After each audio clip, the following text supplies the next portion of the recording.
Hi kids, it's April 24, 2024, Miss Gracie's day 12. So ayan, tuyong-tuyo siya ngayon kasi nakalimutan ko na naman siyang lagyan ng tubig kagabi. And yan, nagbabagsakan na yung mga grass sa ulo niya.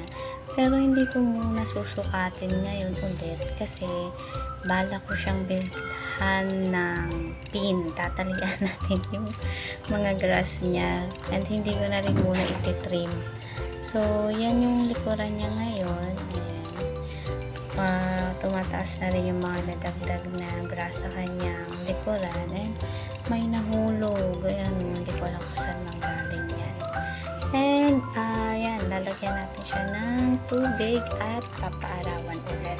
So, see you guys tomorrow. Tingnan din natin kung paano natin malalagyan ng ipit ang kanyang mga grass.